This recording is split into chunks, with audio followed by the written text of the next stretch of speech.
Venezuela और America इतने अच्छे दोस्त थे सब, जिसका कोई हद नहीं। इंडिया रशिया के दोस्त, वैसे इन दोनों की दोस्ती थी। इन दोनों से भी अच्छी दोस्ती इसकी ईरान से थी। गाना है इसी के लिए बना है, आपकी दुश्मनी कबूल मुझे आपकी दोस्ती से डरता। ये है अमेरिका। जो हमारी आर्मी राइफल रखती है ना, उससे तगड़ा तगड़ा घरे में रख ले रहता है। कहता है कि वेनेजुएला में S-300 किसी काम का नहीं था, नहीं लेके आओ ना, F-16 मार के गिरा देगा। अमेरिका इसको नहीं लेके आया F-35 के लिए। और रूस का भी खराब ही है, तो तुम हर जगह पैसा देखने लगते हो यार। अब सोचिए अमेरिका की एयरफोर्स इतनी तगड़ी हो गई है तो रडार में ही नहीं आता। नियम इनको भी तोड़ना चाहिए था रशिया को। कैसा सिस्टम बनाता।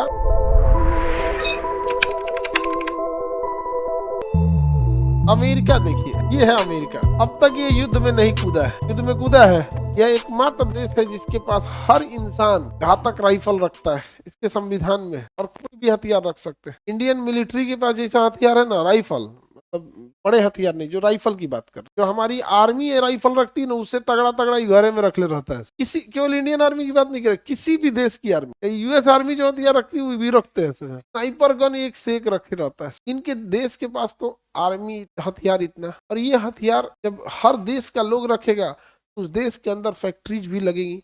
हमारे देश में हथियार की फैक्ट्री क्यों नहीं लगते? आम जनता हथियार नहीं रख सकती, लेकिन आम जनता को देखिए, आयुर्वेदिक दवाई खरीदेगी, च्यवनप्राश खरीदेगी। देखो कितना च्यवनप्राश का फैक्ट्री है भारत। बिस्कुट खाएगा सुबेरे सुबेरे, टोस्ट खाएगा, छोला भटूरा। तो कंजम्पशन जिस चीज का है ना, उस चीज की दुकानें खुलती है और उसमें रिसर्च होता है। जैसे चाय बाबू बोल रहे हैं, 20 किस्म का चाय बनता है। अदरक वाली, लहसुन वाला, लहसुन पड़ता है, लहसुन नहीं पड़ता गड़बड़ कर दिया हूँ।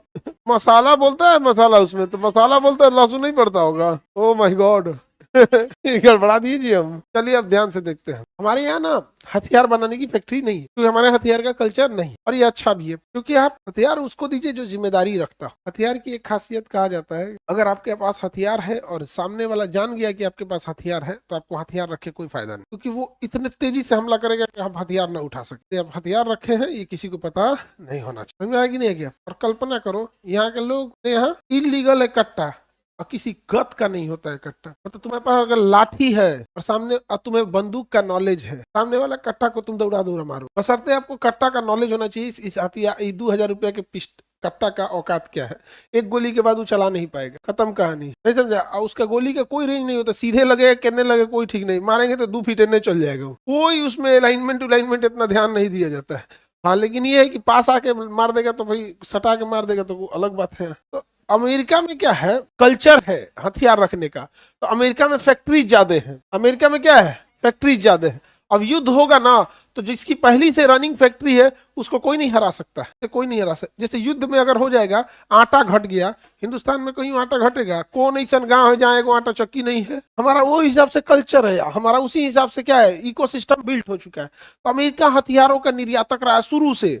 तो पूरी इंग्लैंड को हथियार कौन सप्लाई कर रहा था? हाँ, अमेरिका। जर्मनी को हथियार दिया अमेरिका, फ्रांस को अमेरिका, जर्मनी को नहीं, स्पेन को दिया। यहाँ पे जितने मित्र राष्ट्र थे तो सबको हथियार कौन दे रहा था? अमेरिका। और अमेरिका इतना मतलब ज्योग्राफी से रिच है ना, कि अमेरिका समुद्र में इतनी दूरी पे है। समुद्र में होना बहुत बड़ा चीज नहीं है, समुद्र में तो श्रीलंका भी है। समुद्र में वो इतनी दूरी पर है कि एक शक्तिशाली नौसेना ही वहां पहुंच सकती है। कुछ 4,000 किलोमीटर। किलोमीटर 4,000 किलोमीटर, थोड़ा मोड़ा तो है नहीं। 4,000 नहीं, हम 4,000 कम बोल दिए। देखो 3,000 किलोमीटर भारत है, दिख रहा है? 3,000 किलोमीटर क्या है, भारत है, इधर से उधर है कि नहीं? ये आप देखिएगा, ऐसे नापिए, 3,000 प्लस 3,000 यानी 6,000 किलोमीटर।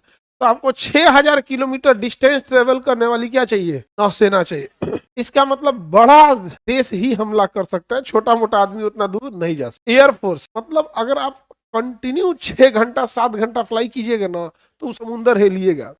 कोई भी लड़ाकू जहाज जो लड़ाई के लिए बना है, उसे छोटा बनाया जाता है इसलिए कि रडार में ना पकड़ा जाए, मनूवर कर सके, फटाफट निकल सके। बड़ा बना देंगे, भाग नहीं पाएगा, भाग नहीं पाएगा। छोटा जहाज, कोई भी छोटा जहाज 3 से 4,000 किलोमीटर से ज्यादा नहीं चल सकता। अब कोई लड़ाकू जहाज ही ऐसा नहीं है जो एक बिना रिफ्यूलिंग के बीच में बिना तेल भरे वहां पहुंच सके। इसका मतलब छोटे मोटे आदमी की औकात नहीं, इनको ही नहीं। अब हमारे यहाँ बांग्लादेश धमका के चल गया, अपने यहाँ क्या हो गया, बांग्लादेश।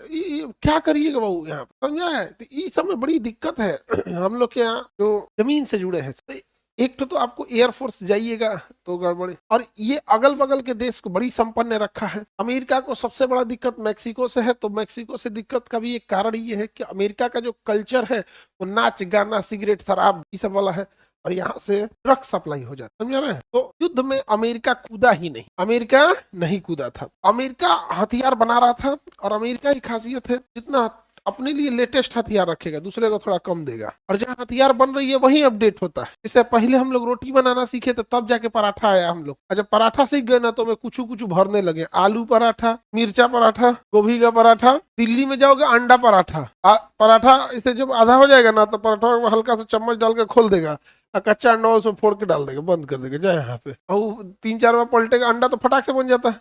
वो अंडा पराठा बना दिया।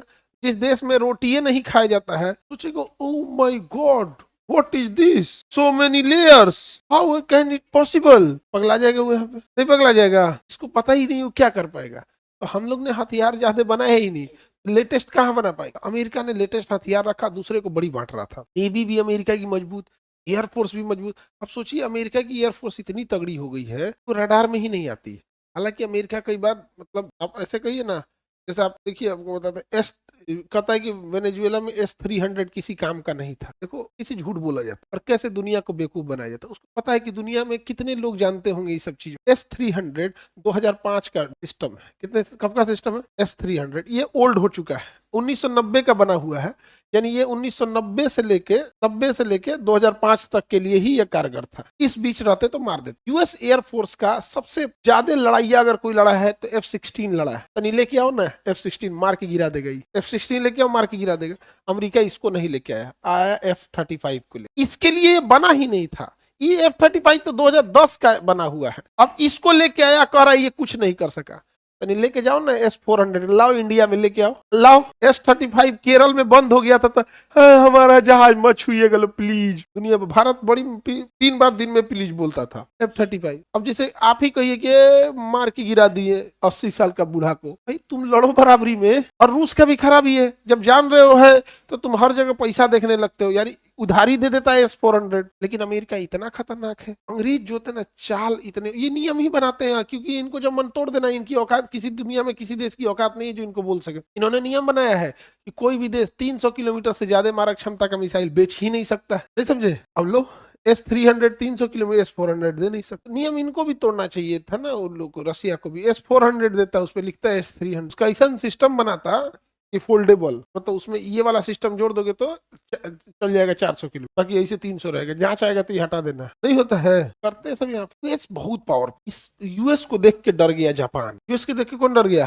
जापान कहा। इंडिया का डिफेंस सिस्टम ठीक है, बट अब अमेरिका पे भरोसा नहीं कर सकते ना। पाकिस्तान को हमेशा जिंदा रखता है हम लोग के खिलाफ, और हम लोग की टेक्नोलॉजी ना जल्दी आना चाहिए, वो होना चाहिए। हम लोग क्या है ना कि आप अगर बात कहिएगा कि टेक्नोलॉजी आना चाहिए तो समाज में मतलब आप सोशल मीडिया पे देखेंगे इतने जोम्बीज पड़े हैं सब ना, मानसिक रूप से पागल है सब। पर हमारे में क्या कमी है यार? जब तुमको लगेगा ही नहीं कमी क्या है तो फिर क्या करोगे? हमारा एक हथियार हमारा नहीं है, इसके बाद भी अगर हम कहेंगे हमारी क्या कमी है तो बहुत दिक्कत की बात है। अमेरिका का कोई भरोसा नहीं है। वेनेजुएला और अमेरिका इतने अच्छे दोस्त थे सब जिसका कोई हद नहीं। इंडिया रसिया की दोस्ती देख रहे हैं, इंडिया रसिया की दोस्ती गहरी है कि नहीं है? वैसे इन दोनों की दोस्ती थी, समझे।